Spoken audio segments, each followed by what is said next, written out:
Hello, this is How Does Leadership Impact Academic and Non-Academic Activities and Barriers? And my name is Morgan Solden. So a little bit about myself. I was born in Salina, Kansas, and I still live in Salina, Kansas.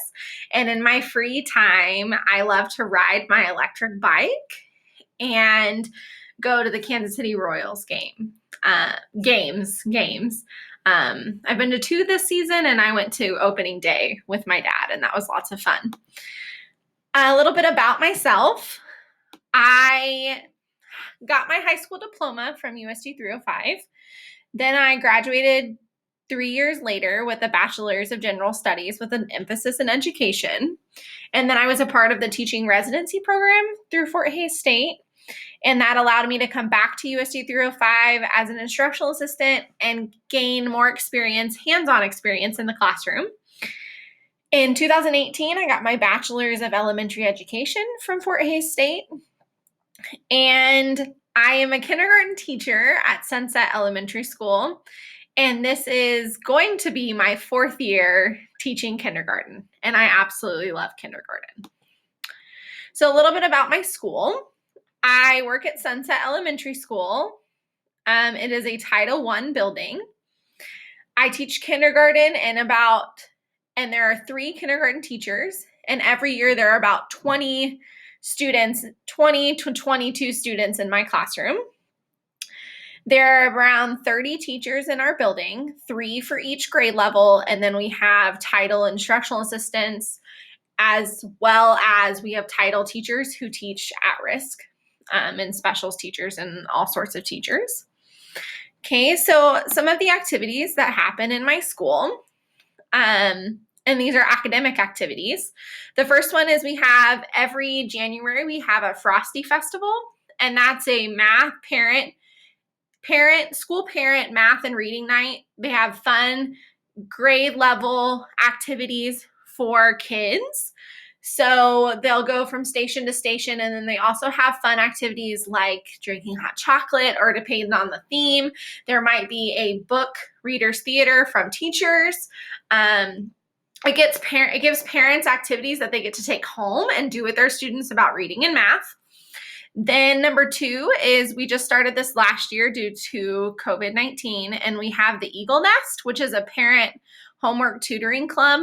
So parents come in, I think on Wednesday mornings. They have the opportunity to reach out via Zoom this year, but hopefully next year they'll be in building to help them understand what's going on in the classroom, especially in those older grades.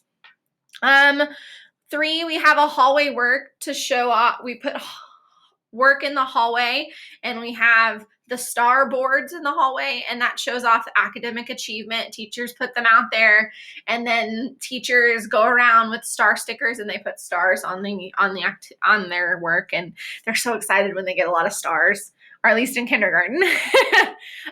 Number 4 is Title I Parent Night. Parents come in and we talk about the academics that are happening in the classrooms. We talk about if they have any academic questions. Number 5 is parent-teacher conferences. Those this year were virtual, but next year there'll be sit-downs one-on-one with teachers and students, and we'll talk about the academics. 6 is we have donuts with a grown-up. This used to be donuts with dad, but now it's donuts with a grown-up. And this happens, muffins with mom is another activity, and they're the exact same thing. They're just different parent activities. And they bring parents in, and then teachers come up with an activity that can show parents what their child can do and maybe what their child needs to work on. So it's differentiated based upon teacher, but it's also differentiated based upon grown-up. And it's really exciting to get parents in and see, wow, look at what my kid's doing. This is super exciting. Muffins with mom is the same thing like donuts with dad, and it's a different parent, and it gives them that one-on-one time with parents, or gives them that one-on-one time with all of their kids. The book fair is a activity where parents can come in and buy books, or they can read books to their child. We have a Grandparents' Day festival. We did that 2 years ago. Because of COVID, we didn't have it happen, but grandparents come in and spend the day with their child. They roam around and they do different activities with their grandparents. And 10 is the recognition assemblies for academic achievement. And we do that at the end of every year, sort of celebrating that academic achievement. Okay, so how does my administrator support these activities? And as I talk about this, I'm going to be very honest because my administrator retired this year. So I'm getting a new administrator. So I'm going to be very open and honest with things. He supported these activities by promoting them to every stakeholder. He sent out text messages to our parents. He sent out brochures to staff members. He let staff members know via email. He also supported the activities by giving financial support through budgeting. He asked the stakeholders if they needed any assistance with the event. And then what do I think about these activities? So you notice that I put some in yellow and some in red and some in green. The green activities, I think, are the activities that students really bonded with and parents really bonded with, and we had a huge turnout. Frosty Festival, we had a huge turnout. Hall work in the hallway, giving those stars. Parents love that. Teachers love that. Students love that. It's a great thing. Title I Parent Night, we had a lot of parents come out, and that was awesome, getting that communication. Parent-teacher conferences, it's great to have that one-on-one conversations with your kids. Donuts with a grown-up, we always have a big turnout because that is a one-on-one time special. They get to come into my classroom. They get to see what I'm doing. I get to show them what I'm doing. Awesome turnout, especially academically. Muffins with Mom, the same thing. Awesome turnout.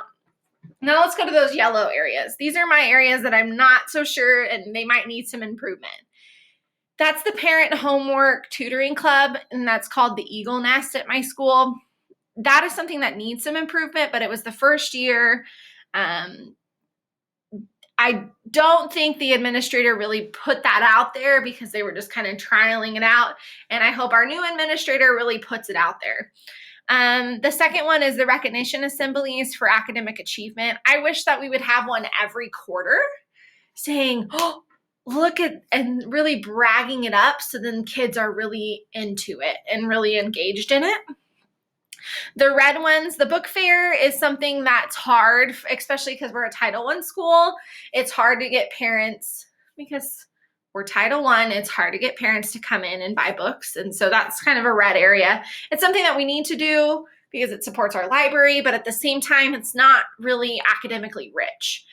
And Grandparents' Day Festival, we've done it one time. It was a kind of a new thing. It really didn't work out. Grandparents were frustrated because they didn't get to spend the whole day with their child or their grandparent, and it just needs some revamping to make it great academically and also great for parents. Okay, so what I would do differently if I was the administrator is I would provide more outreach to parents about the activities. I feel like my administrator did it one time, and then that was all that it was discussed, and that was it. I feel as an administrator, you should put it out there multiple times leading up to it, maybe 4 or 5 times leading up to that. Let parents know that it's coming, or send it in a newsletter. And this is the month of July. Not that it would be the month of July, but this is the month of July. This is what we have going on. This is a really cool activity. Give a little blurb about it. You really want to be here. Get that excitement building. Another thing I would do differently as an administrator is I would provide excitement by announcing the activity daily. So at the end of the day, we have our morning meeting checkouts, and I feel as if at that end of the day, say at 3:20, saying, hey, on the announcements, give it a big announcement that this is activities coming up and you don't want to miss it, because parents are outside. They can hear those announcements. They'll know, oh, that's right, I can't forget that. Just kind of doing an end of the day activities. And I also think that my administrator lacked getting buy-in from teachers. He maybe sent out an email the day before, hey, you got muffins with Mom tomorrow, remember. I feel as if maybe there should have been, hey, in the beginning of the month of July, hey guys, remember this is coming up. Sort of a buy-in from teachers because teachers were scrambling, trying to get things ready, and it wasn't very organized. Okay, what do stakeholders think about the activities? Stakeholders, for the most part, think that Frosty Festival is a huge success. They're not so sure, and the word's not really out on the Eagle Nest, the tutoring club. Hallway work show off. Parents are kind of iffy about it, but they like when their child comes home and is really excited about it, about getting those stickers. Hallway work, Title I parent night. We have a lot of younger parents, but we don't have a lot of older parents. And teachers aren't really bought into that. It's more building leadership team. So I feel as if we could do a better job of getting teachers and parents older for third, fourth, and fifth grade parents involved in that meeting a little bit more. Parent-teacher conferences, I think that's just a thing that happens, and I think all stakeholders are involved. Donuts with grown-ups works great. Muffins with mom works great. I think all stakeholders are involved in that. I do think donuts and muffins should have a little bit more, hey, heads up from an administrator. That way teachers can give a little bit more buy-in and a little more thought process behind what's going to happen at that time. The book fair doesn't have a lot of buy-in from teachers and parents, and I think that's something that could be improved upon. Grandparents' Day Festival didn't have a lot of buy-in from parents, and it didn't have a lot of buy-in from staff. It was the first year doing it, so maybe we need to do some improvements. And then recognition assemblies for academic achievement. I think it would be really cool to bring parents in during that, just because right now it's a school activity. But I think it'd be really cool to say, hey, parents, we're doing this activity, we're doing this, and just the parents who are involved in that. But okay, so my 10 non-academic activities for my school. Okay, so we have a 30-minute morning meeting time every morning. That's kind of a sit-down greeting, tell students how they're doing. They really love that time of the day, and I think it's really impactful for that non-academic. Second step curriculum is taught in every classroom. We have second step social emotional curriculum. That curriculum is very well, at least in kindergarten, it does great. Morning messages focused on non-academic themes like character traits. We have PBIS activities promoting social skills. We have an Eagle TV.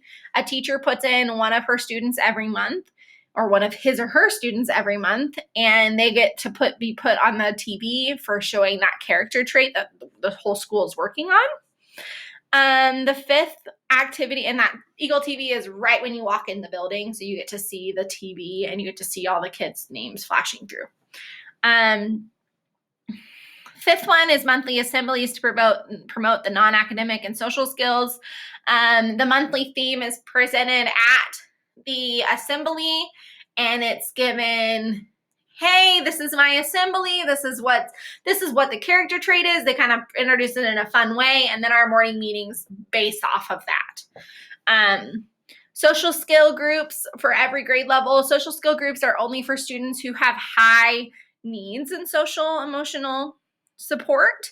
And those are teachers give names of students who they think need to be a part of a social group, and then there's a testing that goes with it. 7 is counselor lessons for non-academic skills.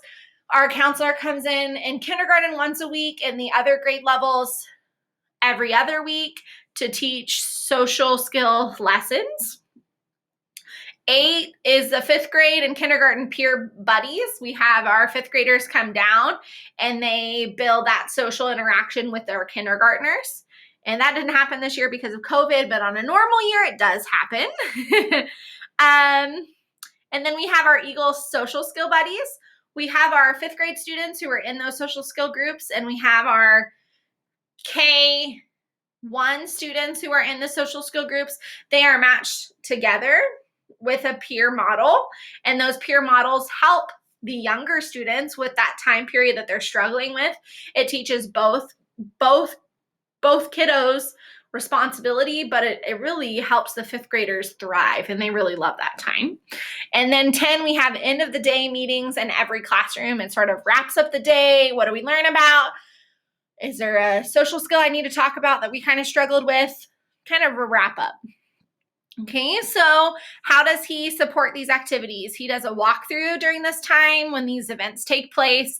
He makes sure that they happen in every classroom. He provides excitement about the activities. He provides teachers financial support in getting us the second step curriculum. And what do I think about the activities? I have lots of them in green because I think that they are that the green ones are very vital. I mean, the 30-minute morning meeting time every morning, it kicks off my day in the right foot with my kindergartners. Second step curriculum being taught in every classroom. I think that second step curriculum is fantastic. I would recommend it to any school. It's fantastic. It's kids, and it builds upon itself, and it's just a great way to start kindergarten. And it basically teaches them how to be a student, but then it also goes into how to interact with others. Morning messages focus on non-academic themes. I think that's really going well in my classroom. I think it's going well in our building. I think it's really been building upon itself. Another green one is monthly assemblies. I think it's great that it kicks off that social skill and then we work on it the entire month. Eagle Social Buddies. I think that the Eagle Social Buddies is really awesome. I've seen it really help kindergartners, especially when they can come in at that time period that my kindergartner is really struggling with. And then ending day meetings in every classroom. I love getting that wrap up time. We do a dance party and then we come sit down and we end the day and with a fun way to interact with peers. The things that need a little bit of improvement in my building is that Eagle TV. That was a new thing this year. I think it needs improvement because it goes too slow. And I don't think because parents weren't invited in our buildings this year, parents weren't aware of it. And I think maybe that needs some improvement. Social skill groups for every grade level. It's hard because our social skill, the person who teaches that groups often gets pulled to do different things. And so she's not doing her job. And so then my kids don't get met. So they don't get met at a regular time period. Counselor lessons for non-academic skills. It's hard for the counselor. And I think there needs to be more communication because they have a hard time understanding which skills we need to be using it for what. 5th grade and kindergarten peer buddies. I think that we can do a better job of giving social skill lessons during that time period. We could do a better job of utilizing that time. So what would I do differently as an administrator? I would provide information to parents about the activities that we have going on. I think it's important that they know what is happening in our building to help their students be overall successful. And I don't think that's being shared at the current time. Okay, so what do stakeholders think about the activities? So I think they love the 30-minute morning meeting. I've heard great reviews about it from parents to students and staff members. Morning messages, I think the non-academic themes are going great. I think parents will love the Eagle TV. I think 5th grade kindergarten peer buddies, I've heard nothing but good things about. Some of the yellow activities are the second step curriculum being taught in every classroom. As an administrator, it is your job to make sure that your teachers are teaching the curriculum. And right now that is not being done. And I hope that my new administrator comes in and says, it's going to be taught. And if it's not taught, then we're going to have an issue because I feel as if it's really important that they get the base and then they continue through the curriculum, or it will be better for students. Monthly assemblies that promote non-academic and social skills. I think that they could be improved. Social skill groups for every grade level. It's just that meeting thing. All of our staff thinks that needs to be addressed. Counselor lessons. All of our staff think that his lessons also need to be addressed and they need to be on an equal playing field. And then Eagle Social Buddies. I've heard a lot of negative comments about Eagle Social Buddies, and I think it could be improved to make it more effective. And then end of the day meetings are not happening in every classroom. And that is something I think that as an administrator, you should address and make better. Okay, so the resources. My 10 takeaways from my resources is that schools must not focus solely on academic skills. Social skills are just as important. And to be honest with you, in kindergarten, social skills are more important. Now, I wouldn't say more important, but I would say without a social skill, they're not going to learn that kindergarten content. And I think it's really important. And Stafford and Bizard, I think I'm saying that right, said the exact same thing. You have to have that social content. And if you want your child, or if you want children to reach their fullest potential. Okay, and then stakeholders must agree that academic and non-academic skills are equally important. And that's by Gallup. And basically that means is that all stakeholders must agree that those things are equally important, and academics is not more important than social skills. They're on the same playing field.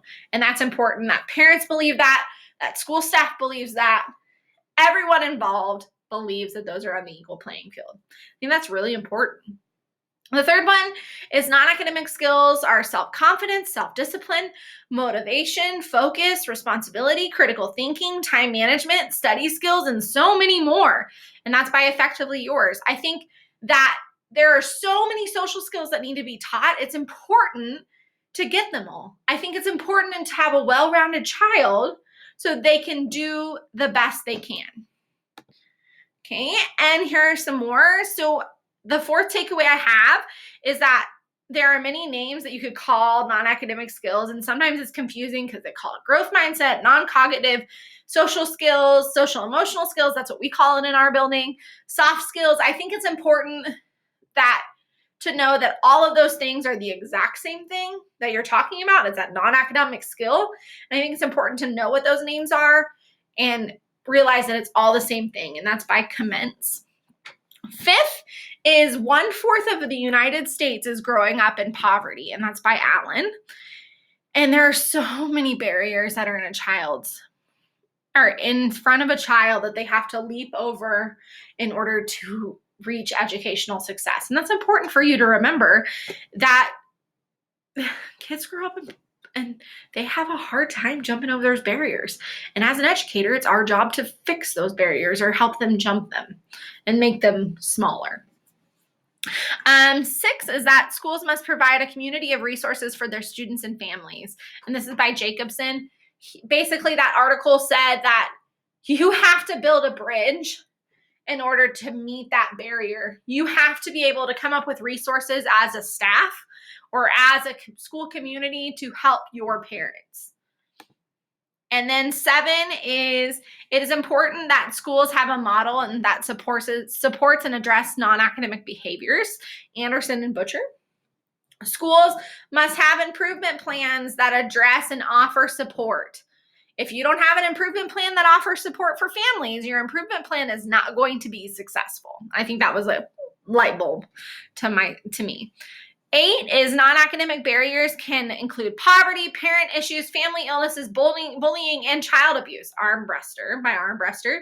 And that these things, the barriers that your children have, are probably the reason why they are having behavior issues in your classroom. It's important to understand what that child's barrier is when addressing their behavior issues. Oh, I see that's really hard for you. How can I help you with that? That type of conversation is so important. And then 9, districts should mandate training to help educators meet students' need by Armbruster. I think it's important as a future administrator to mandate training that helps all staff understand that non-academic barriers are just as important as academic success. And then number 10, it is the school's responsibility to teach social skills. It's your school's responsibility to have a social skill program somewhere so that way when your students graduate, they meet and they are ready for outside of academic success, whether they go on to college or they go on to a job. They're ready and both of those things are met. So my principal's fault is my principal, I'm going to be honest, because he retired. He was very hands-off and did not want to approach decisions. He would mumble through decisions, and then he would finally make a decision. And that really, he didn't force people to be following the curriculum. And not every student was getting the social curriculum last year. And I think that is something that is not okay. And as an administrator, you should put your foot down and say, this is going to happen. It is going to happen, and I will sit in here and make sure it happens, or something of that effect. I think an administrator's job is to make sure it happens. And my principal did not take into account a student's backgrounds when making a decision. A lot of my kindergartners' backgrounds are very rough, and he would make a decision to send them home when instead what's best is figuring out the solution and working them at school, because home is where they want to be. And they need to be able to fully face and understand that background. So here's my correlation and my relevancy statement, and I won't read those. And then here is my personal reflection. This really gave me some good insight going into August. It really gave me some refreshers of what I need to take to an account and what I need to take in account and when I'm interacting with others and when I'm interacting with students. It's a good refresher. And here are my references. So I can't wait to finish this class with you guys. And thank you so much for listening.